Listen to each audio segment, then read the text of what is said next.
안녕하세요. 잘 들려요? 줌으로 하는 설명에 좀 낯서네요. 아무도 없는데 혼자 인사하려니까 좀 어색하고. 제 소개를 하자면 저는 다비수를 통해서 제2의 인생을 도약하고 있는 전도제사장 마금란입니다. 반갑습니다. 네. 먼저 제가 원래 저는 미스 때는 공사계통에서 근무를 했었고요.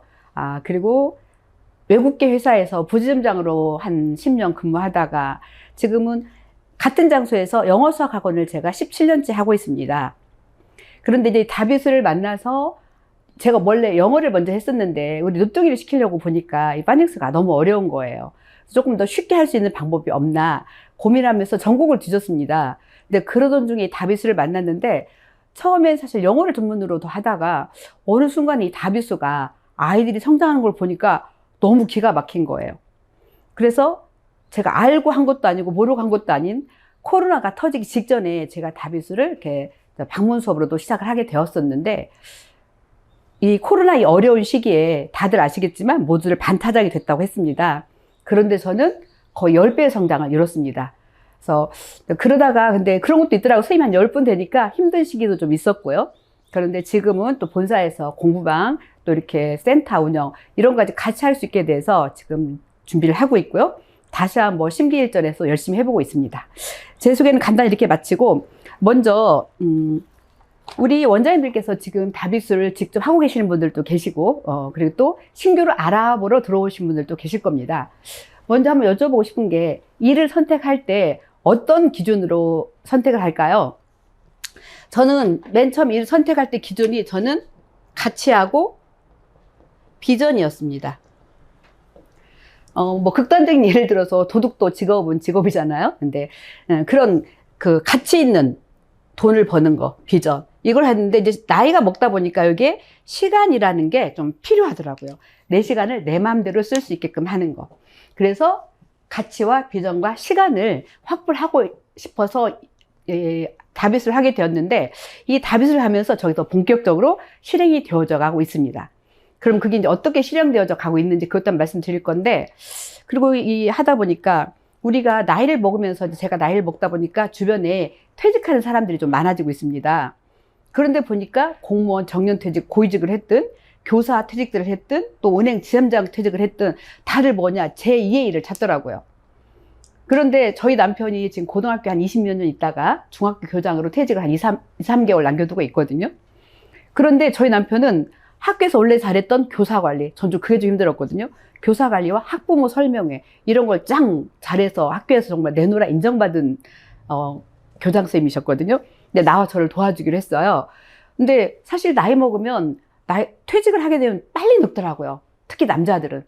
여자들 같은 경우는 수다 떨므로 인해서도 평균 수명도 훨씬 여자들이 높잖아요. 근데 우리 남편에게 전 제2의 일을 줄 수 있다. 그게 또 너무나 또 한 좋은 또 교육사업의 장점이 되기도 하더라고요. 퇴직이 없으니까. 그렇게 해서 저 같은 경우는 지금 현재는 그 시간을 확보를 어떻게 하고 있냐. 금요일은 저는 일정을 뺐습니다.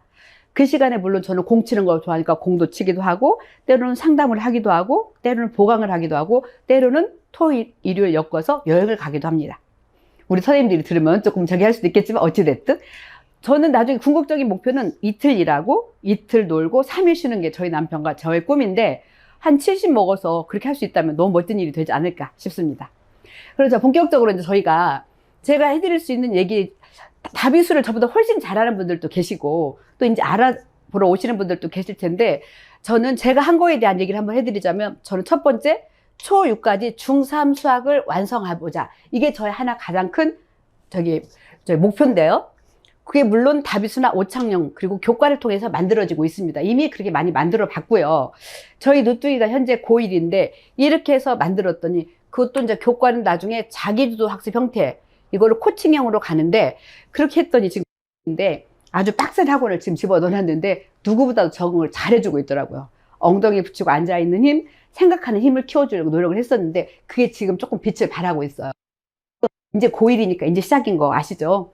고등학교 1학년, 2학년, 3학년 얘가 잘 보내야 되겠지만 현재까지는 제가 했던 방법이 옳구나 이런 생각을 하게 있고요. 그다음에 두 번째로는 한글방글과 다비 퀴즈로 시작을 해서 두 과목 분리하는 방법.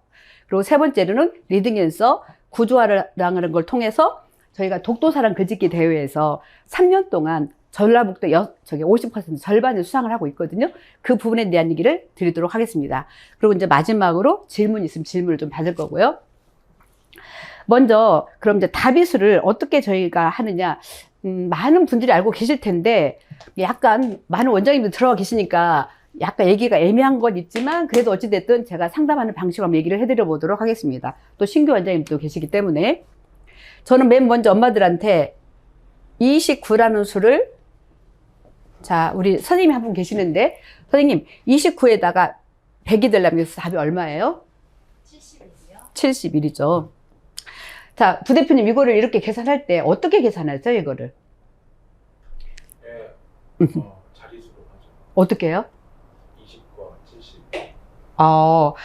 역시 부대표님은 다비수에 오래 계셔서. 근데 보통 학부모님들에게 이렇게 물어보면 어떻게 하냐면, 이게 100에서 29를 보통 뺀다고 말씀을 해주십니다. 근데 다비수에 계시는 분들은 다들 알고 계시죠? 근데 이게 제가 이런 말씀을 드리는 이유는 이게 가장 기본이면서 우리 아이들에게 어떻게 다비수가 영재들의 비법으로 접목이 되는지를 말씀드리기 위해서는 빼놓을 수 없는 부분이기 때문에 말씀을 드리는데, 자, 90 더하기 10이 100이라는 거 우리 누구나 다 알고 있습니다. 그런데 보통 아이들은 지금 아까 말씀하신 것처럼 100에서 보통 29를 빼서 72를 찾아나는데, 아이들은 보통 덧셈이 쉬워요? 뺄셈이 쉬워요? 당연히 덧셈이 쉽잖아요. 근데 이런 덧셈도 뺄셈을 하니까 수학이 어렵고, 우리나라 수포자가 60%라는 사실은 제가 말하지 않아도 어제 우리 남편이 그러더라고. 실제로는 80%라고, 수학을 포기한 아이들이. 그런데 60%든 80%든 우리가 그런 아이들을 만들고 싶지 않아서 이 일을 우리가 하고 있는 건데, 그럼 가장 기본이 초등학교 때부터 초등학교 1, 2학년이 수학을 어렵다고 하는 말들을 꽤 들어보셨을 거예요. 그 문제가 뭐예요? 예전에는 초등학교고 중학교, 고등학교 갭이 커서 수포자가 나왔다고 했는데, 지금은 유치원하고 초등학교 갭이 또 큽니다. 유치원에서는 가르치지 마라. 특히 전라북도가 그렇게 심했었거든요. 수도 한글도 못 가르치게. 근데 막상 학교 가면 1학년, 2학년 때 이미 다 배워온 아이들 마냥 지도를 하니 1학년, 2학년이 진짜 어이없는 현실 속에서 수학이 어렵다는 아이들이 나오고 있습니다. 그래서 제가 수포자를 만들지 말자, 그런 의미에서 말씀드리는 것 같이, 그럼 다비수를 통해서 어떻게 하면 영재들의 비법으로 아이들이 수학이 쉬워지는가, 가장 기초인 100 만들기가 이렇게 나와 있습니다. 그럼 어떻게 하느냐, 다비수는 어떻게 하길래 90 더하기 10이 100이니까 여기에서 앞수 29를 90을 만들고 9를 10을 만들어서 90 더하기 10을 만들어서 9 만들고 10 만들어서 71 이렇게 가는 겁니다. 다시 한번 더 해볼게요. 67이라는 수를 해볼까요? 그러면은 얘가 90이 되고 얘가 10이 되면 되니까 9 만드니까 3, 10 만드니까 3 해서 이게 100이 된다라는 것이죠. 근데 이게 100이니까 그럼 여기에다가 900을 더하면 1000이 되겠네요. 그러면 1000을 만들게 되면 여기 만약에 200이 있다? 그럼 얘도 700. 900 만들기, 90 만들기, 10 만들기. 900 더하기 90 더하기 10을 통해서 1000을 만들어지는 원리가 있는 겁니다. 그럼 여기다가 또 이게 1000이니까 9000을 만들면 많이 되겠네요. 그럼 여기다가 아무 수나 넣으면 됩니다. 여기다가 또 하나 9만 만들어주면 되는 겁니다. 9000 더하기 900 더하기 90 더하기 10. 너무 좀 복잡해 보이죠? 근데 이런 것들이 처음엔 저 잘 안 들어왔습니다. 근데 기존 원장님들은 다 아시겠지만 신규 원장님들이 이해를 하실 필요가 있어서 말씀을 드리는 거고, 그럼 우리가 근데 아이들이 이게 어떤 원리가 있느냐, 아이들이 이제 100 만들기, 1000 만들기가 되면 1학년, 2학년들이 10,000 만들기, 10만 만들기가 자동으로 되면서 자신감이 뿜뿜해진다라는 거. 이게 여기서 하나의 포인트고요. 그럼 우리가 100 만들기, 1000 만들기만 있는 것이 아니라 그다음에 응용을 하는 게 중요하잖아요. 어떤 식으로 응용이 되느냐.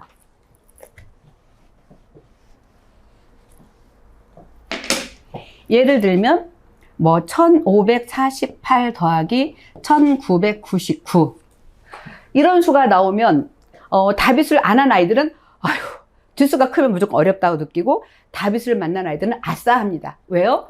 이 다비수는 다양한 비법의 수학이란 뜻이라는 거 들으셨을 건데, 이 다비수가 다양한 비법의 수학이 사실은 가장 핵심이 뭐냐면 사고력을 키워준다라는 데 의의가 있거든요.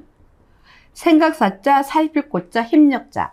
생각하고 살펴보는 힘을 키워주는 게 이 다비수의 가장 큰 핵심인데, 진짜 다비수를 만나면 애들이 똑똑해지거든요. 어떻게? 이 사고력을 키움으로 인해서. 그럼 우리가 사고력을 키우는 방법이 여러 가지들이 있습니다. 보통 우리 뭐 이렇게 계시는 분들 사고를 키우는 방법으로 엄마들하고 이게 나눠보면 보통 많이 하는 게 여행도 가죠. 다양한 걸 보면서 이제 생각하는 힘을 키워주려고 또 책도 익히고 저는 개인적으로 바둑도 좀 권장을 합니다. 엉덩이 붙이고 앉아있는 힘도 키울 뿐 아니라 바둑을 하게 되면 아이들이 담대함이 커집니다. 왜요? 바둑은 오래 하면 할수록 학년과 나이와 관계없이 남녀노소가 같이 할 수 있는 운동이에요. 그래서 그러다 보니까 아이들이 자기보다 선배보다도 어른하고도 이길 수가 있기 때문에 애들이 담대함이 커져서 또한 그리고 미리 앞을 내다봐야 되는 그런 사고력도 커지고 그런 사고를 커지는 것 중 하나가 있는데 다비수는 바로 이런 수들을 바라보면서 발상의 전환입니다. 자, 어떻게? 얘를 한번 2000으로 바라볼까요? 2000으로 보면 바로 답이 보이죠. 3548이 바로 보입니다. 근데 어때요는 2000이 아니고 1999예요. 뭐 얼마를 너무 많이 더했어요? 1을 너무 많이 더했죠? 너무 많이 더한 1만 빼주면 바로 3547이 바로 돼 보이죠. 덧셈? 뺄셈도 마찬가지겠죠? 6325 빼기, 제가 이해하기 쉬운 수로 설명을 드립니다. 1995를 빼. 얼마 빼면 돼요? 2000을 빼면 되겠죠? 그래서 4325가 되겠죠. 근데 너무 많이 뺐죠. 5를 너무 많이 뺐으니까 꼴 5만 더해주면 된다. 이게 덧셈, 뺄셈만 이렇게 영재들의 비법이 있나? 아니요. 곱셈도 나눗셈도 분수도 소수도 이런 것들이 있습니다. 제가 이 아이는 초등학교 1학년인데 이거 한 번만 잡아주시기 부탁드리겠습니다. 들어가 계셔도 돼요. 네. 이거를 지금 보이실지 모르겠는데 예. 여기를 보면 여기가 4321 더하기 1943이라는 수가 있고요. 자, 그리고 밑에 4321에서 1943 빼기가 있습니다. 보이시나요? 근데 여기서 이 아이가 어떻게 뺐어요? 저희가 대장수라고 표현하는데 2000을 뺐습니다. 그래서 2321이 예. 2000 잠깐만요.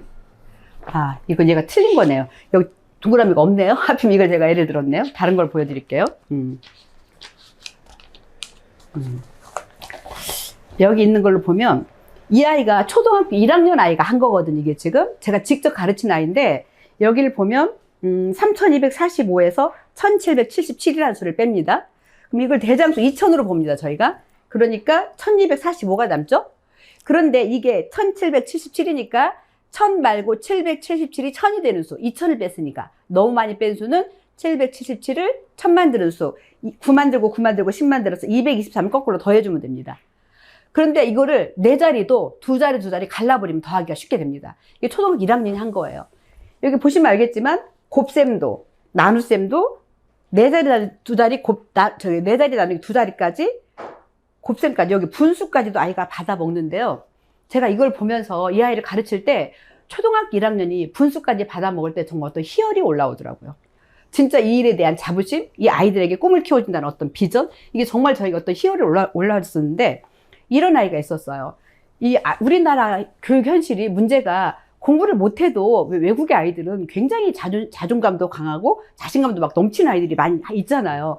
근데 우리나라 교육 현실에서는 이상하게 공부를 좀 못하면 아이들이 좀 자존감도 떨어지고 자신감도 떨어지고 이게 너무 마음 아픈 현실인데 이런 아이가 있었습니다. 7살짜리를 지금 현재 그 아이가 4학년인데 7살 때 소개를 받았어요.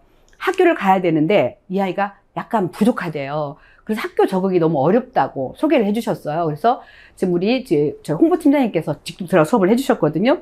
근데 그 아이를 다비수 리딩 개수를 통해서 키웠는데 4학년 때 5창령 수업 때문에 상담을 간 정말 깜짝 놀랐습니다. 아이가 180도 변해 있어요. 그래서 조금 변한 게 아니라 외모부터 왜 이렇게 잘생겨졌어요? 그리고 애가 완전히 모범적인 스타일로 완전히 자신감 넘치는 이런 아이로 변해 있는 거예요. 이제 계속 스터디를 통해서 소식은 듣고 있었죠. 수학 100점, 국어 100점, 100점을 안 놓치는 아이였어요. 근데 그 아이가 어떤 아이였다고요? 7살 때 약간 부족하다는 말을 들은 그런 아이였다고. 근데 그게 물론 우리 다비소 리딩에서 힘이기도 하고 또 그 엄마가 굉장한 신앙인이시더라고요. 그래서 아이 공부할 때 그 엄마 옆에서 뭐 하냐면 성경 필사를 하고 계시더라고요. 그래서 아이가 이쁘게 자랐어요. 꿈이 뭐냐고 하니까 선한 영향력을 끼치는 사람이 되고 싶다는 거예요. 얼마나 예뻐요. 이제 초등학교 4학년 아이가. 주변의 친구들 사이에서 리더로 성장을 하고 있더라고요. 이런 아이들을 만났을 때 정말 저희가 보람이 많이 느껴지죠. 그렇게 우리가 아이들의 꿈을 키워줄 수 있는 그런 일을 저희가 하고 있다는 거 말씀드리고 싶고요. 그리고 이거 하면서 또 이제 제가 느낀 게 먼저 제가 아까 중3수하고 초6까지 완성을 하려면 전주 같은 경우는 제가 보니까 선행에 대해서 이미지가 되게 안 좋은 분들이 많으세요. 그래서 그거에 대한 이미지를 먼저 깨드려야 돼요. 선행을 해야 되는 이유를 찾아드려야 되는 거죠. 그게 가장 큰 중학교 가서 고등학교 가서 수포자가 되는 이유를 우리가 먼저 분석을 해야 됩니다. 저는 그걸 엄마들하고 상담할 때 그걸 먼저 얘기를 해드리는데, 첫째, 아이들이 초등학교 때 성적이 어느 정도 잘 나오다가 중학교 가서 그 점수가 60, 70점대로 뚝뚝 떨어지는 아이들, 그 이유가 방정식이라는 녀석 때문인 거 다들 아실 거예요. 그러니까 분수, 소수, 자연수, 사칙 다 되는데 미지수가 들어가고 애들이 많이 헷갈려 하거든요. 근데 그런 거에 대해서 이제 짚어주고, 그리고 아이들이 중학교 가서 수포자가 되는 이유가, 가장 큰 이유가 뭐냐면, 사실 중학교 때까지도 애들이 사실 엄마들이 이제 급하면 학원이 과외고 시키잖아요. 그럼 성적 나옵니다. 왜? 중학교 때까지는 유형이 4가지 정도밖에 안 되거든요. 그러면 학원이나 과외를 시키면 어떻게 해요? 일단 점수가 나오게 그 유형을 답습을 시켜줍니다. 그럼 아이들이 못할 수가 없어요. 그런데 그때까지는 잘 나오다가 제가 가르친 아이 중에 언니 하나가 중학교 때 전교 1등을 했는데 고등학교 때 수포자가 된 아이가 있어요. 그 아이가 왜 수포자가 됐느냐? 아까 말씀드린 것처럼 유형 답습을 많이 한 아이였던 거예요. 우리가 누구나 다 알고 있잖아요. 진짜로 개념을 잘 정리해서 알고 있어야 된다라는 거. 근데 그게 안 된 아이였던 거죠. 그런데 그럼 고등학교 가서 왜 수포자가 많이 나오냐? 중학교 때까지는 4가지 유형밖에 없다고 하지만 고등학교 가서는 유형이 없다고 해도 과언이 아닐 정도로 다양한 유형과 깊이가 있어서, 쉽게 말해서 강물에서 퐁당퐁당 놀던 아이들이 바다에 툭 떨어뜨려 놓은 것 같은, 그래서 헤엄치다가 그냥 그대로 가라앉는 이런 느낌인 거죠. 그러려면 근데 우리가 가르치는 아이들은 이렇게 수포자 아이들 만들고 싶지 않잖아요. 그래서 그걸 엄마들한테 설명을 드린 다음에 엄마들이 그러면 왜 이 수학을 미리미리 해야 되는 건지, 다들 아시겠지만 우리나라 현재 어떻게 해요? 고등학교 1학년 1학기부터 고등학교 3학년 1학기 중간 기말고사로 해서 대학을 가는 기준이 됩니다. 그러면 물론 고등학교 보내보니까 사실 공부할 아이들과 안 할 아이들 구분이 딱 그냥 끝나 있어요. 전교 20% 안에 들어가는 아이들은 그래도 공부를 하고, 아닌 아이들은 대부분 아예 놔버리더라고요. 그러면 우리가 가르친 아이들, 우리 아이들은 어떤 아이들을 만들어야 될까요? 당연히 20% 안에 들어가게 만들어야겠죠. 그래서 엄마들한테 미리, 근데 대부분의 엄마들은 그런 걸 아는 것 같지만 모르시는 분들이 의외로 많더라고요. 그 부분을 짚어드리고, 그리고 나서 그러면 질문을 거꾸로 드립니다. 그럼 그런 내신으로 대학을 가야 되는데, 엄마들이 그럴 때 또 그래요. 아이들 꿈을 물어보면 어떻게들 얘기하시냐면 공부 자기는 못해도 상관없다고. 그런 분들이 많이 계세요. 그런데 그러면 제가 그렇게 질문을 드리죠. 그럼 우리 아이가 꿈을 키우는 아이가 됐으면 좋겠습니까? 꿈을 이루는 아이가 됐으면 좋겠습니까? 아니면 꿈을 실패한 아이가 됐으면 좋겠습니까? 이렇게 여쭤보면 대부분 다 꿈은 이루어야죠. 이렇게 얘기를 해주십니다. 그럼 또 저는 그렇게 질문을 드리죠. 그럼 고등학교 가면 중학교, 고등학교 갈수록 아이들 꿈이 커질까요? 작아질까요? 이렇게 질문을 드립니다. 그럼 대부분 뭐라고 얘기를 해요? 어때요? 대부분 아이들이 꿈이 작아지죠. 그게 왜일까요? 현실을 알기 때문이죠. 아이들이 커가면서 내 상황을 정확하게 아는 거고. 그래서 저는 엄마들에게 말씀드립니다. 꼭 공부를 잘하는 아이를 만들자, 이게 아니라 우리 아이들이 꿈을 최소한 더 키우지는 못하더라도 이왕 키우면 더 좋고, 아니면 꿈을 이룬 아이들을 만들어 보자, 그 취지를 말씀을 드리면 엄마들이 많이 공감을 해주십니다. 그러려면, 근데 그 꿈을 이루려면 어떻게 해야 돼? 내 현주소가 내가 원하는 대학, 원하는 과를 갈 수 있어야 되고, 그러려면 그게 사실 중학교 때, 고등학교 1학년 1학기 때 그러면 시험 준비를 언제 해야 될까요? 물으면 엄마들이 이제 그때서는 그렇게 대답을 합니다. 중학교 때요? 아는 엄마들도 계시지만 전주는 그런 분들이 많지가 않아서 중학교 때요? 이렇게 질문들을 살짝 합니다. 대답을. 그렇죠. 그럼 2학년 건 언제 해야 될까요? 고등학교 3학년 건 언제 해야 될까요? 저희 딸이 호재를 다니는데 호재는 2학년까지 해서 아예 그냥 수학 그냥 평가를 다 맞춰버리거든요. 내신을. 보니까 그러면 어떻게 해야 돼요? 1학년, 2학년, 3학년 거를 어느 정도 중학교 때 해가야 되더라는 거예요. 그러면 또 그 다음 중학교 거는 그럼 언제 해야 될까요? 초등학교 때 해야 된다는 현상이 생기는 거죠. 이런 걸 충분히 엄마들한테 같이 인식을 시키고 난 다음에, 그리고 나서 저는 이제 다비스에 대한 게 좀 더 본격적으로 들어갑니다. 아까 덧셈 뺄셈에 대한 얘기를 나눠드렸는데, 그리고 나서 곱셈도 정말 쉽게 하는 방법이 있고요.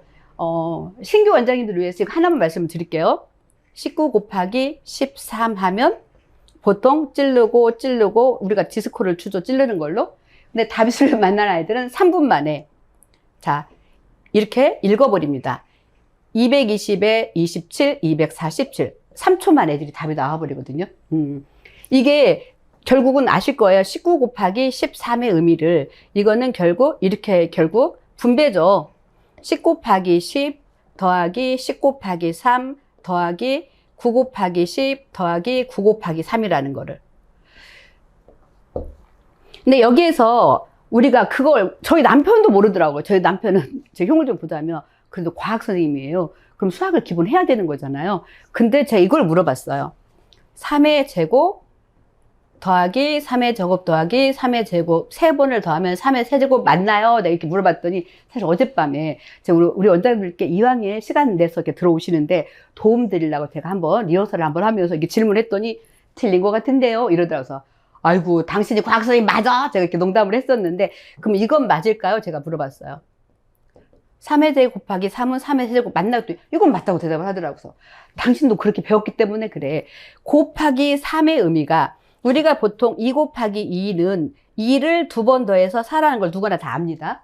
그리고 2 곱하기 3은 2를 3번 더해서 6이라는 걸 대부분 알아요. 그럼 근데 이거의 진짜 의미 곱하기 3은 주인공을 3번 더한다. 곱하기 2는 주인공을 2번 더한다는 의미를 제대로 익히지 않았기 때문에 이 곱하기 3이 주인공을 3번 더한다라는 걸 모르는 겁니다. 자, 주인공을 3번 더했잖아. 곱하기 3. 3의 세제곱 맞죠? 그때서 오 맞네. 사실 상담해보면 대부분의 엄마들이 이렇게 말씀들을 하시거든요. 거의 열의 9은 모르세요. 현장에서 중학교, 고등학교 이제 수학을 가르치는 분들 많이 알죠.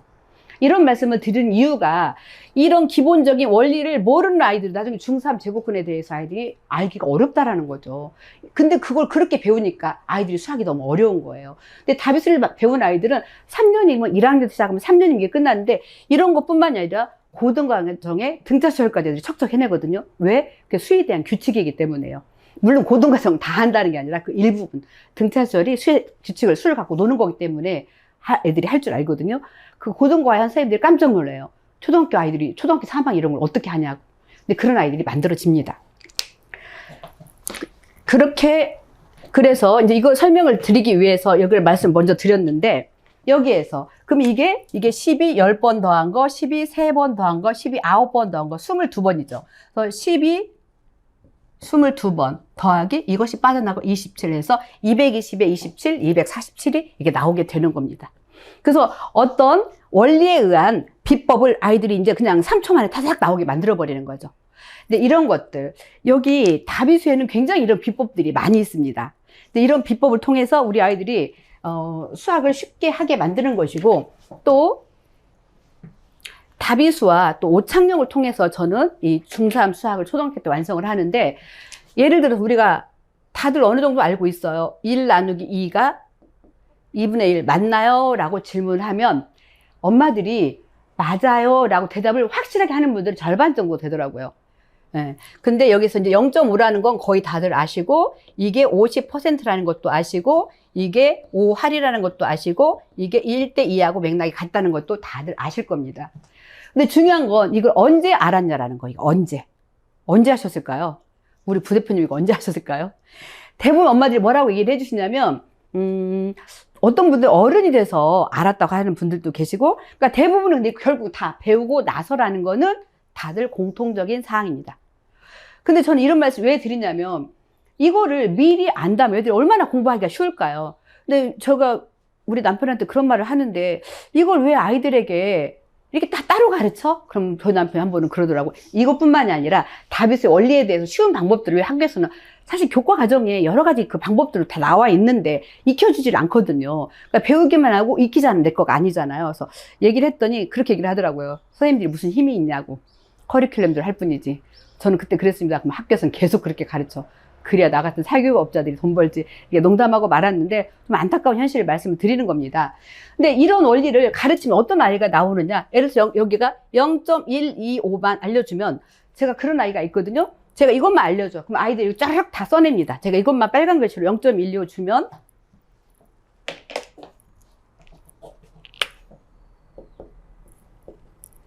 (0.125를) 이렇게 세건드 어떻게 안 나오네. 주면은 아이가 이걸 바로 이거는 8분의 1이라는 걸 알고요. 그럼 이거 1 나누기 8이라는 걸 알고요. 그 다음에 여기는 그러면 12.5%라는 걸 얘가 알고, 그 다음에 여기는 12할 5푼이라는 걸 알게 되고, 그 다음에 1대 8이라는 걸 쫙 써냅니다, 아이가. 이거를 어거지로 암기시켜서 한다.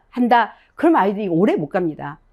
저는 이런 아이를 봤어요. 그 초등학교 3학년인데 걔는 그 오창용 논술수학을 하기로 했었는데, 하기로 했었는데, 엄마가 이제 교육비가 이제 부담이 가신 거예요. 의사 선생님인데도 또 그렇게 얘기를 하시더라고. 그래서 안 한다고 했어요. 누구랑 짝을 지어서 하기로 했는데, 뭐가 좀 잘 안 이루어진 거대. 애가 막 울은 거예요. 하고 싶다고. 전 그런 애 처음 봤어요. 근데 결국 들어가서 했는데 정말 재밌게 했고, 우리 오창영 선생님의 그 비법. 저희 남편이 교육은 연기라고 말을 했을 때 전 동의를 못 했었거든요. 근데 저 요즘에 정말 그걸 느껴요. 걔하고 할 때, 한구별 할 때 사실 지루하거든요. 한구별, 저는 그 아이표 제가 생쇼를 합니다. 짠짜라짠짠짠짠짠짠짠짠짠 일부러 제가 그렇게 합니다. 애가 막 웃어요. 그러면서 수업 너무 즐거워하는 거예요. 그거 별거 아닌 건데, 처음엔 내가 이렇게까지 해야 돼? 이런 생각을 한 적도 있어요. 막 일부러 막 박자도 억박자로, 짠짠짠짠짠짠 이렇게 제가 합니다. 그러면은, 처음에는 제가 그런 걸 내가 이렇게까지 해야 돼? 이런 생각을 할 때도 있었는데, 나로 인해서 내가 이렇게 조금 나를 버리고 아이한테 맞춰줌으로 인해서 우리 아이가 정말 수학을 좋아하게 되고, 이 아이 인생 끝이 커진다면 이까짓 게 뭐 대수냐? 이런 생각을 하게 됐고, 그러다 보니까 지금은 6세, 7세 수업도 재밌게 하는 방법을 제가 발견했습니다. 그 정말 요즘에는 아이들하고 수업 6세, 7세 수업을 이제 재밌게 하는 그런 게 생겼는데, 그 아이가 그 3학년 때 오창영을 시작을 했거든요. 근데 엄마도 현명하게 이제 그 아이가 오창영을 더 좋아하거든요. 다비수보다.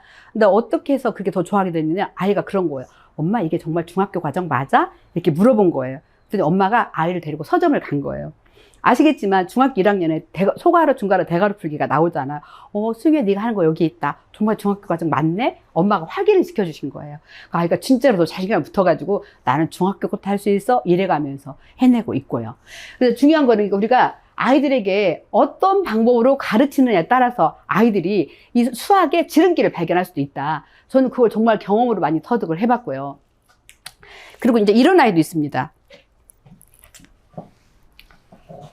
걔는 3학년 때 다비수를 만났고 4학년 때 오창영 1, 2권을 들어갔는데 너무 잘해서 진짜 근데 아이들이 잘하면 소개를 해주잖아요. 소개하는 집에 가서 엄마가 하시는 말씀이 3학년 때 세 자리 더하기 빼기를 잘 못해서 아이가 다비수 시작을 했다는 거 정말 깜짝 놀랐어요. 아시겠지만 오창영 2권이 분수 다 돼야 되고 미지 들어가는 거 풀어내야 되는 거잖아요. 근데 그걸 척척 풀어내는 데가 3학년 때 세 자리 더하기 빼기를 잘 못했던 아이라는 게 정말 놀라웠는데, 그 아이가 어떤 아이로 변해 있느냐, 저를 만나서 우리 선생님들을 통해서 다비수 오창영을 배워가지고 서울대를 가서 CEO가 되겠다는 꿈이 생긴 거예요. 저는 그 아이한테 그랬죠. 너 그 서울대 가게 되면 선생님 좀 너한테 일 좀 했어 안 했어? 많이 했죠. 그러더라고요. 그러면 더 선생님 점심 한 끼 사줄 수 있었더니 당연히 사드려야죠. 이렇게 얘기하더라고요. 저는 꿈 중에 하나가 나중에 나이 먹어서 한 달에 한 번 이런 식사를 점심 먹을 수 있다면 제 삶은 정말 성공적인 삶이 되지 않을까. 이런 가치 있는 밥을 먹을 수 있다면. 그게 제가 또 일을 하는 가장 보람 있는 일 중에 또 하나입니다. 그렇게 해서 지금 제가 이제 이 부분에 대한 마무리를 한번 하자면, 저희는 먼저 다비수가 이렇게 있고요. 그 다음에 오창영 논술수학이 있고, 그 다음에 교과가 있는데, 오창영 논술수학은 먼저 말씀을 드리자면, 다비수는 수를 갖고 여러 가지 이렇게 놀고 있잖아요. 다양한 비법으로 아이들을 가르치고 있고, 오창영 논술수학은 말 그대로 영역별로 개념을 깊이 있게 파헤쳐 줍니다.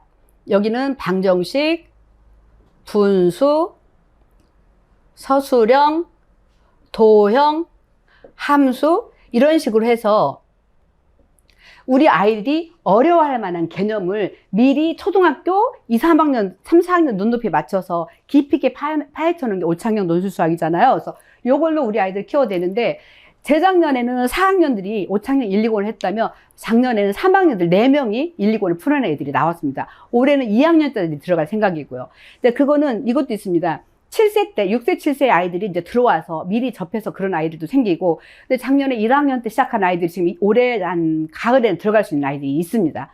충분히 우리가 어떻게 가르치는가에 따라서 아이들이 이렇게 달라지더라고요.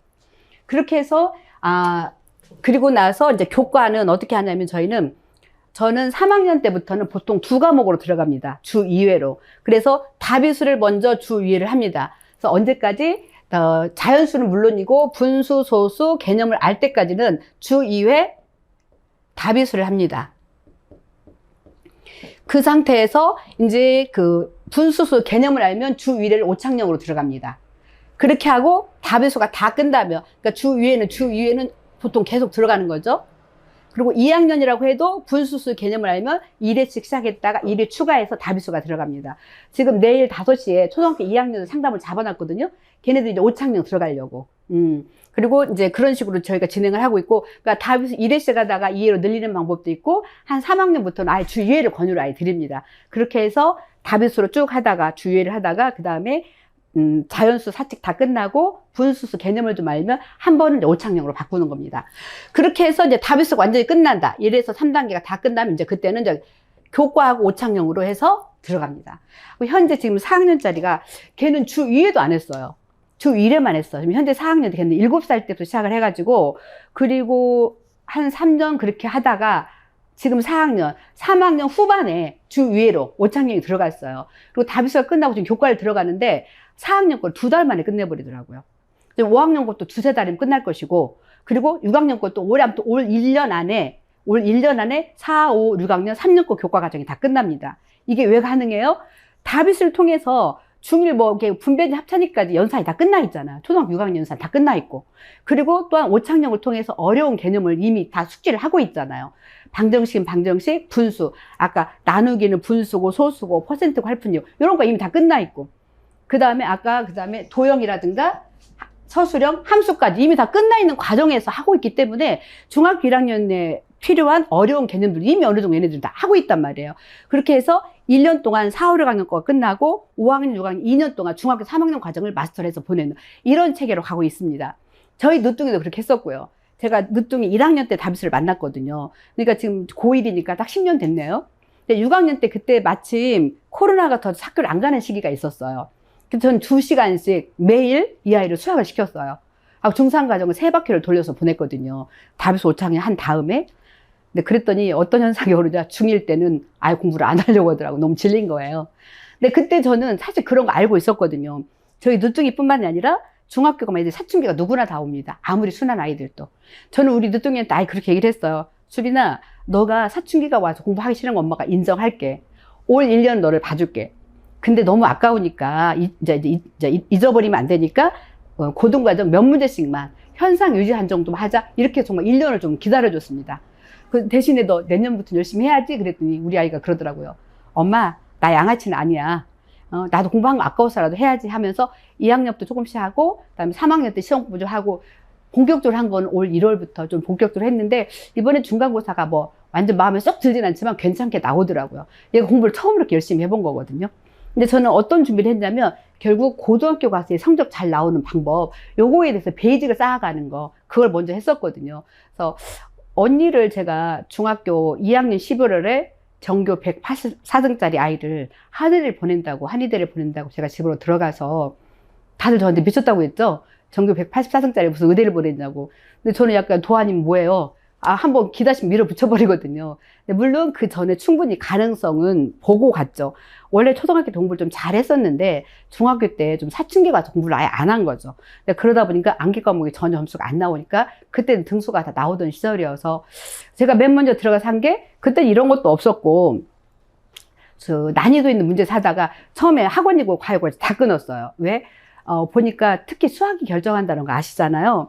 그런데 얘가 80년대 후반 90년대 초반밖에 안 나오는 거예요. 그 정도 갖고 의대는 어차피 못 간다. 뭘 했느냐? 다 끊고 보니까 입력은 되는데 소화가 안 되는 느낌. 그래서 제가 했던 게 엄친아들 왜 있잖아. 의대 보낸 엄마들 만나서 알아보니까 딱 2가지를 얘기하더라고요. 수학하고 스터디 플래너.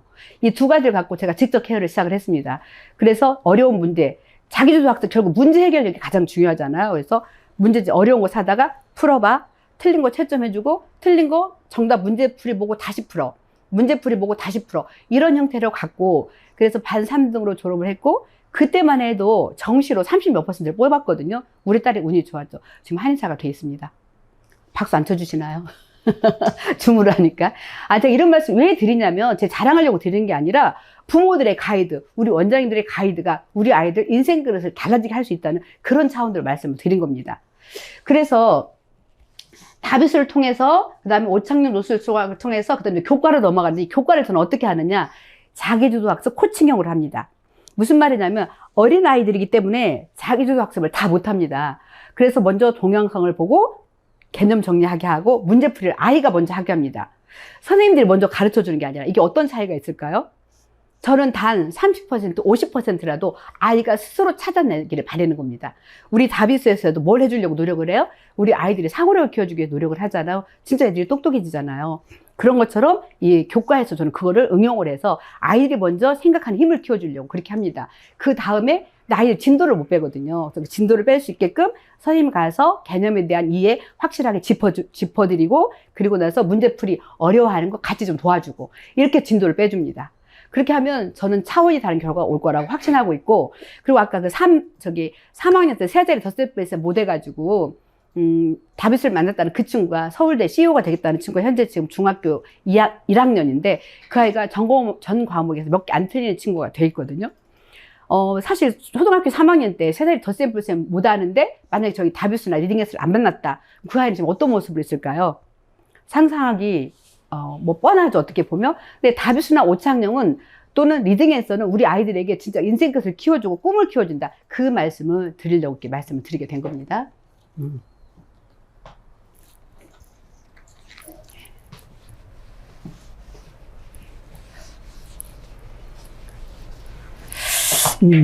그리고 이제 제가 엄마들한테 마무리할 때 해드리는 것 중에 하나가 요걸 좀 해드리고 있어요.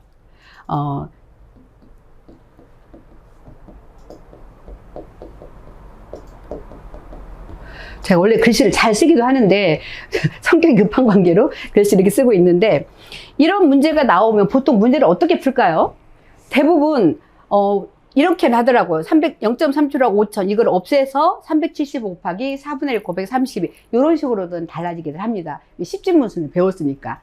근데 아까 제가 말씀드린 나누기는 분수고 퍼센트고 할분율 이걸 아는 아이들 같은 경우는 이렇게 답을 하나 바로 이렇게 됩니다. 0.375가 8분의 3인 걸 아는 거죠. 그리고 32가 4하고 8로 가른다는 걸 알게 됩니다. 그러면 이렇게 약분하고 이렇게 약분해서 3, 5, 15, 15,000원이 바로 보이죠. 근데 여기에서 이걸 2 곱하기 16으로 가를 수가 있잖아요. 그러면 다빗은 뭘 해주는 거냐? 이 수 속에 들어있는 이런 연관된 수를 찾아낼 수 있는 해안을 키워주는 게 또한 다빗이라고 생각을 하시면 됩니다. 그래서 말씀드리고 싶은 건 뭐냐? 결국 우리 아이들이 장기적으로 중학교, 고등학교로 가서 수학을 더 잘해야 되는데 이걸 만들어주는 게 다빗이다. 이렇게 생각을 하시면 좀 좋을 것 같고요. 그리고 아까 하나 보여드리고 싶은 자료 중에 하나가 요거 하나만 더 보여드릴게요. 신규 원장님들 보시라고 부대표님 요거 하나만 보여드릴게요. 이게 이제 신규 원장님들 한번 보시라고 보여드리는 건데, 이게 지금 중학교 1학년 방정식입니다. 이게 지금 분수, 소수, 미지수 다 등장을 하죠. 근데 이게 지금 아까 말씀드린 것처럼 이게 초등학교 4학년이 푼 거고요. 한 1년 만에. 답이사지 1년 만에 푼 거고요. 그리고 초등학교 지금 3학년이 작년에 이거를 4명이 풀었다고 말씀드린 겁니다. 이런 거 보여드리면 엄마들이 깜짝 놀래도 이게 진짜냐고. 진짜 이렇게 되냐고. 근데 진짜 이렇게 되고 있거든요. 근데 정말 재밌는 현상은 또 뭔지 아세요? 엄마들이 처음에는 이런 어마무시한 거 어떻게 초등학교 3, 4학년이 푸냐 이렇게 얘기했다가 막상 내 아이가 풀잖아요. 그럼 당연한 걸로 아시더라고요. 그래서 저는 느낀 게 엄마들한테, 우리 아이들한테 다비수를 가르치면서 그 지식을 전달하는 것도 중요하지만 이 학습을 했을 때 그 차이점, 그걸 늘 엄마들을 상기시켜서, 왜냐면 저희는 특별한 방법이잖아요. 그리고 처음에는 오히려 교과 점수가 안 나오기도 합니다. 왜 교과를 안 봐주면. 먼저 저희는 연산을 먼저 자기 학년 이상의 연산을 먼저 가르치는 걸 먼저 하거든요. 그리고 이제 교과가 필요한 방학 때 특강을 한다던가 이렇게 나중에 추가를 한다던가 이렇게 들어가고 있는데, 그때 이제 엄마들이 어떤 흔들림이 올 수도 잠깐 있거든요. 그럴 때 이걸 통해서 어떻게 아이들이 결국은 초등학교 때 중상 과정을 끝내는지, 이런 부분에 대해서 엄마들의 마인드 관리, 그걸 해주는 게 또 무엇보다 중요하더라고요. 그런 부분 말씀드리고, 그러면 1번 초육까지 중3 수학 완성 부분에 대해서 마무리를 하고요. 두 번째 한글방글과 답이 퀴즈를 시작하는 이 두 과목 분리하는 방법에 대해서 말씀을 드리도록 하겠습니다.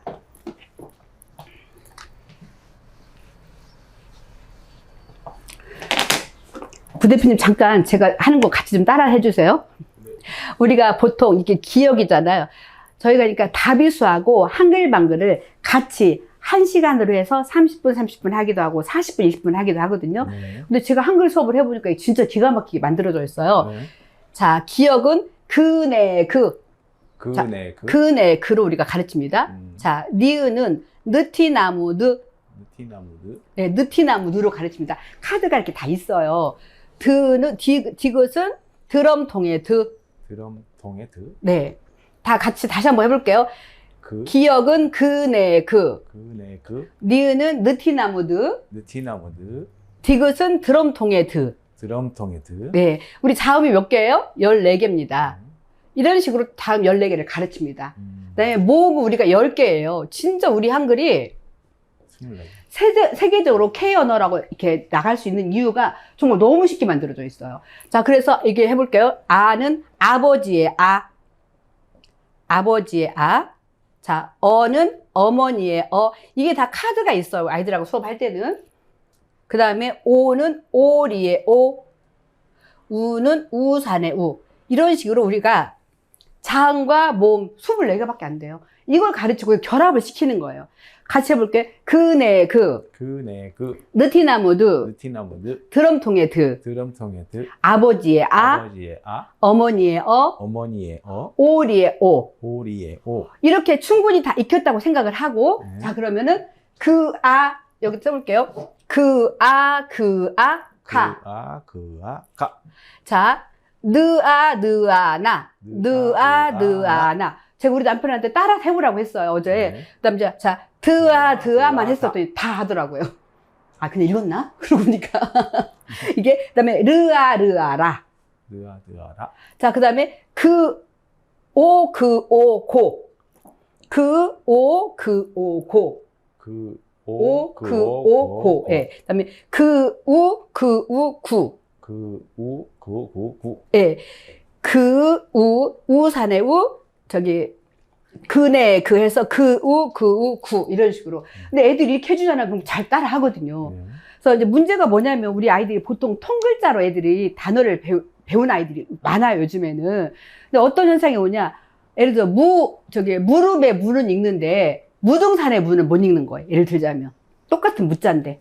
근데 그런 아이들에게 자음과 모음을 결국은 느티나무드, 뭐 그네 그, 드럼통에르 뭐 이런 식으로 애들 알게 하면 애들이 자음과 모음을 결합해서 다 읽어버리는 거예요. 기가 막히고 그게 정말 해보니까. 그 다음에 자음과 모음이 결합을 읽을 줄 안다. 그러면 받침놀이 해주는 거예요. 같이 한번 해볼게요. 기역은 윽소리, 같이 한번 해볼게요. 시작. 기역은 윽소리, 니은은 은소리, 은. 니은은 은소리, 은. 디귿은 으소리, 디귿은 으소리, 니은은 을소리, 니은 을소리 네, 기역은 윽소리, 니은은 은소리, 디귿은 으소리, 니은은 을소리. 그럼 애들이 기역, 니은, 디귿, 니은 알잖아요. 결국 그 받침이 온다는 거 애들이 다 알더라고요. 원리를. 네? 그래갖고 이응은, 예를 들어 이응이잖아요. 응소리인 거 애들이 받침이 결국 다 같잖아요. 이렇게 가잖아요. 근데 즈츠, 크트, 흐, 뭐 그건 별도로 좀 그거는 틀려도 으소리로 그냥 있거든요. 어쨌든 이렇게 가르쳐주면 아이들이 어떻게 하느냐. 자, 그아가 가 있잖아요. 가을까 애들이 하잖아요. 그럼 가을 애들이 해요. 그 다음에 가은 하자면 애들이 간을 하고. 그 다음에 가을 하면 가를 하는 거예요. 이렇게 해서 자음과 모음과 받침을 조합을 시키는 거예요. 이게 어떤 글자가 와도, 그럼 구라고 해볼게. 구울 하면 굴 애들이 나오는 거예요. 고울 하면 골이 되는 거고. 그래서 이 후민적인 창제 원리에 의해서 이 대표님이 좀 기가 막히게 한글을 만들어 놨더라고요. 근데 퀴즈 수업을 하다 보니까 제가 느끼는 거는 어디 모 지사에서 이걸 좀 어렵다고 얘기를 하시더라고요. 퀴즈가 너무 어렵다고. 사실 저도 퀴즈 수업 정말 어려웠어요. 자, 퀴즈에 대해서 가장 포인트는 제가 보니까 이 프로그램은 다배수와 한글을 통해서 하면 아이들이 2과목을 한꺼번에 할 수 있다는 게 되게 메리트고요. 또 6세, 7세 엄마들이 교육열이 가장 높은 시기인 거 아시죠? 소개도 가장 많이 해줍니다. 저하고 잘하면 10년도 같이 갈 수가 있어요. 근데 어떻게 하는 게 가장 중요하느냐? 아이들 마음을 공감해주고 아이들이 수업을 즐겁게 하는 게 가장 중요한데 사실 저도 큰아이들 중심으로 수업을 한 사람이라 참 그게 어렵더라고요. 그런데 오히려 퀴즈, 저희 팀장님이나 선생님들한테 제가 배운 게 뭐냐? 먹이통이라는 단어를 저희가 쓰는데 아이들이 너무 힘들어할 때 살짝 먹을 것도 좀 주고 조그마한 장난감도 하나 선물해주고 이런 거. 저희가 이제 한 남매가 있습니다. 7세하고 8세가 하는데 둘 다 태도가 장난이 아니고 너무 힘들어요, 아이들이. 아, 하기 싫어요. 막 몸을 베베 꼬고, 아, 막 졸려요, 하품하고. 아, 정말 당황스럽고 어떻게 해야 할 줄 모르겠었는데 제가 마음을 바꿨습니다. 제가 이 아이들을 그러니까 한글이나 다비키죠. 이걸 내가 너무 잘하게 된다면 우리 시아가 확 성장할 수 있겠구나. 그 믿음을 가지고, 그리고 우리 아이들을, 얘네들이 지금 그렇게 변했거든요. 그 8살짜리 누나가 지금 뭐라고 얘기를 하냐면 갑자기 많이 달라졌어요. 아까 말씀드린 것처럼 저걸 통해서 자음과 모음 결합과 이제 받침을 통해서 어느 정도 있게 됐거든요. 한 2-3달 만에. 또 얘가 뭐라고 얘기를 하냐면 늘 나는 공부하기 싫어요. 나 공부 못해도 괜찮아. 이런 아이였는데 똑똑하고 멋진 예린이라고 이렇게 자기 자신을 표현하는 거예요. 그래서 저는 지금 어떻게 하느냐. 아이들마다 하나의 별명을 붙여줍니다. 저기 숙제 관리할 때 카톡으로도 마찬가지고 만날 때도 척척 박사 예린이 똑똑하고 멋진 예린이 숙제 얼른 올려줘 볼까? 이런 식으로 장난처럼. 근데 그렇게 하게 된 계기가 이 아이가 여전히 몸을 베베 꼬고 힘들 때 제가 어떻게 했느냐. 이 아이한테 얘 얘기를 좀 많이 제가 들어주고 선물을 하나 준비를 했어요. 그래가지고 이제 그 7세짜리 남자아이한테는 그 포켓몬스터 카드 있죠. 카드를 딱 보여주면서 우리 형민이 태도가 좋으면 선생님이 이거 네가 제일로 마음에 드는 걸로 골라가게 할 텐데 그랬더니 세상에 1시간을 그 7살째 쬐끔만 하거든요. 허리 똑바로 세우고 앉아서 글씨도 난리가 아니거든요. 근데 글씨가 좀 저기 하면 칸 안에 들어가야 되는데 글씨도 예쁘게 잘 쓰고 이 별것도 아닌 건데 내가 이 아이한테 조금만 이 아이가 원하는 걸 주면 되는 거였는데 이렇게 제가 마음을 바꾸고 나니까 정말 그 7세 8세가 제 수업을 즐거워하고 기다리는 그런 수업으로 변화가 되는 거여서 무엇보다도 그거를 저는 아까 부대표님 말씀하셨는데 스터디 시간에 그런 걸 공유하는 시간이 저희는 꼭 일주일에 2번씩 하거든요. 신규는 일주일에 2번, 그 다음에 1년 이상 넘어가면은 제 노하우 필요 없이 너무나 잘들 하시거든요. 그때 이제 한 번으로 줄어듭니다. 그래서 저는 무엇보다도 말씀드리고 싶은 건 첫째 원장님들이 하셔야 된다. 왜요? 선생님들이 많이 바뀌거든요. 그럼 나중에 새로 들어오는 선생님은 아이들보다 더 모를 수가 있습니다. 이게 맥이 이어질 수가 없고 원장님들이 반드시 하시고 그리고 스터디를 통해서 정말 선생님들이 120을 알아야 애들 8, 90 가르칠 수 있다는 거 아시잖아요. 그 스터디를 통해서 선생님들을 완성을 시키고 그래서 우리 아이들에게 꿈을 심어주는 이 실력을 올려준다면 이 사업은 안 줄 수가 없다고 제가 생각이 들고요. 그렇게 한 상태에서 진짜로 다비수나 한글을 같이 1시간 하다 보면 시간이 부족해요. 그럼 자연스럽게 엄마들은 미리미리 귀뜸을 해놓습니다. 우리 누구가, 우리 뭐 형민이가, 우리 예린이가 너무 요즘 잘해가지고 좀 더 가르쳐주고 싶은데 시간이 부족해요. 라고 미리 운을 띄워놓습니다. 그래서 6세, 7세, 1학년, 1학기 때까지는 2과목을 한꺼번에 하는데 미리 그것도 공지를 하거든요. 1학년 2학기 때부터는 갈라야 됩니다. 라고 하면은 대부분 가르치더라고요. 물론 거기서 이제 한 과목만 하는 분들도 가끔 계시기도 하죠. 근데 거의 2과목으로 많이 갈라지기도 해서 저희가 아이들 늘리는 하나의 방법이 되기도 하고요. 이제 그렇게 하고 이제 시간이 거의 돼서 리딩 앤서를 할까요, 말까요? 네? 해요? 네. 그렇게 해서 지금 제가 두 번째까지 한글방글과 다비 퀴즈를 시작해서 2과목 분리하는 방법, 리딩 앤서에 대해서는 이제 간단하게 좀 한번 얘기를 해드리도록 하겠습니다. 저는 리딩 앤서를 하게 된 계기가 저희 늦둥이가 저한테는 복덩이거든요.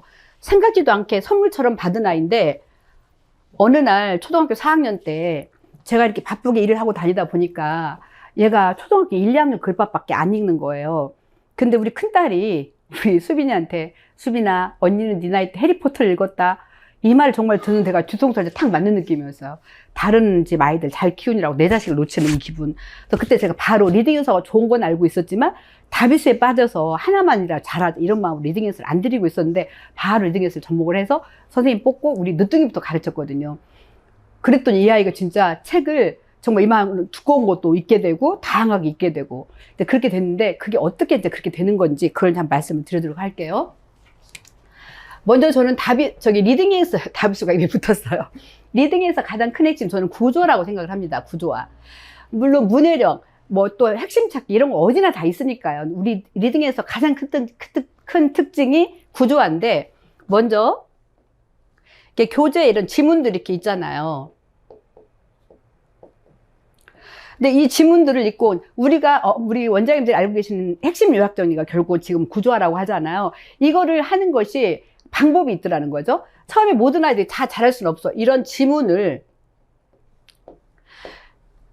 만약에 우리 원장님들 또 저기 지사장님들 보통 이제 집에서 아이들 옷장 정리 다들 해놓으실 텐데 우리 예를 들어서 뭐 수빈이 옷에서 봄옷, 여름옷, 가을옷 해가지고 서랍에 다 정리해 놓으시잖아요. 그럼 아이들이 여기를 속옷, 뭐 양말 이렇게 해가지고 뭐 양말 통 칸에서 양말 꺼내 신을 거고 속옷통에서 속옷 꺼내 입을 거고 이렇게 할 건데 그런 것처럼 옷장 정리 깔끔하게 해놓듯이 이런 지문을 우리 아이들 머릿속에 이렇게 저장을 할 수 있다면 그게 정말 굉장히 매력적이겠죠? 그게 바로 구조화 훈련이고 전 저희 늦둥이를 시켜보면서 그 효과를 확실히 제가 느껴봤고요. 처음에 어떻게 하느냐? 제가 이제 같이 계신다면 저희가 이제 그런 거 보통 시키거든요. 지문을 읽어보고 생각나는 단어 몇 개인가 이제 얘기해보게 하거든요. 근데 정말 제가 맨 처음에 당황스러웠던 게 본사에 그 이사님이 오셔가지고 저거 뭐 읽어보라고 하더라고요. 그리고 생각나는 단어나 문장을 얘기하라는데 정말 저도 평균 한 5개인가 6개 얘기하고 있더라고요. 한 페이지를 읽었는데 저는 질문을 하실 것 같아서 정말 신경 써서 읽었거든요. 그런데 5개에서 7개 그게 평균이래요. 너무 당황스러운 거. 근데 어떤 말씀을 해주셨냐면 요즘 현대인들은 읽을 거리가 차고 넘쳐서 대충 읽는 습관이 있다는 거예요. 맞죠? 저도 그러거든요. 해야 할 게 너무 많잖아요. 신경 쓸 게 너무 많고. 그래서 여기서 핵심이 뭔지 후딱후딱 찾고 있고 그랬는데 그 말씀을 해주셨을 때 공감이 됐고 근데 문제는 우리 어른들은 그래도 괜찮은데 우리 아이들이 그렇게 하고 있다는 사실입니다. 근데 공부를 해야 되는 아이들이 그런 식으로 대충 읽는다면 공부를 잘하기가 너무 어렵겠죠. 그럼 어떻게 그럼 여기서는 그걸 잡아주느냐? 이 구조화를 핵심 요약 정리를 구조화를 잘 하면 좋아하는데 그걸 어떻게 하느냐? 맨 처음 이렇게 하면 됩니다. 이 문단을 읽고 아이들이 처음부터 잘할 수는 없고 중요한 거 빈칸 쓰기 애들이 할 수 있을까요? 없을까요? 당연히 선생님들이 도와주기 때문에 중요한 거 빈칸 쓰기는 애들이 할 수 있습니다. 이거를 충분히 훈련을 합니다. 충분히 훈련한 다음에 어떻게 하느냐? 한 줄 쓰기, 2줄 쓰기가 들어갑니다. 단계별로. 이거 사실 이런 방법이 좋다는 거 누구나 알고 있거든요. 근데 왜 못해요? 이런 교재를 쓸 수가 없었던 겁니다. 근데 그걸 여기는 회사니까 이걸 만들어버린 거예요. 저희 대표님 대단한 분인 거 아시죠? 진짜 공부하는 원리를 딱 꿰뚫고 계시더라고요. 강남에서 4,500명 학생을 하는 학원을 하셨다고 들었는데 그 이유를 알겠더라고요. 기가 막히게 만들어져 있습니다. 그래서 한 줄 쓰기, 2줄 쓰기. 물론 당연히 선생님 옆에서 좀 거들어서 아이가 생각하게끔 유도해주는 게 선생님 역할인 거죠. 그럼 한 줄 쓰기, 2줄 쓰기를 충분히 훈련합니다. 이 또 교재 내용도 어떤 내용으로? 교과하고 연관되는 그런 지문으로. 그렇게 한 다음에 이제 문단 쓰기가 아예 들어갑니다. 이 문단 쓰기가 충분히 훈련이 되면은 그 다음에 어떻게 들어가요? 그 다음에는 이제 완전 백지를 줍니다. 그래서 저희 늦둥이가 이 호랑이라는 지문에 대해서 그건 그냥 아무튼 정말 거의 완벽하게 써서 냈는데 그건 제가 보여드리려고 했는데 좀 찾아야 되니까 많은 분들이 그 원에 가면 그런 자료들이 있습니다. 정말 깜짝 놀랐어요. 선생님 오셔서 얘기하는 거 지사님 수빈이가 이거 쓴 거 보라고 호랑이에 대한 지문이었는데 그게 상당히 A4 용지에 가득가득 있는 내용이었어요. 근데 그거를 거의 4분의 3 옮겨 적은 거예요. 그때 핵심 요약 정리로. 그래서 저는 이것을 안 보고 썼다는 게 믿어지지가 않아서 몇 번을 물어봤어요. 그때 우리 늦둥이가. 엄마, 날 못 믿어? 왜 자꾸 물어봐? 기분 나쁘게. 이러더라고요. 근데 저는 그 효과로 뭘 느꼈냐면 5학년 때, 4학년 시작을 했는데 5학년 때 여름방학에 학교에서 그 주제를 정한 그 글쓰기가 있었어요.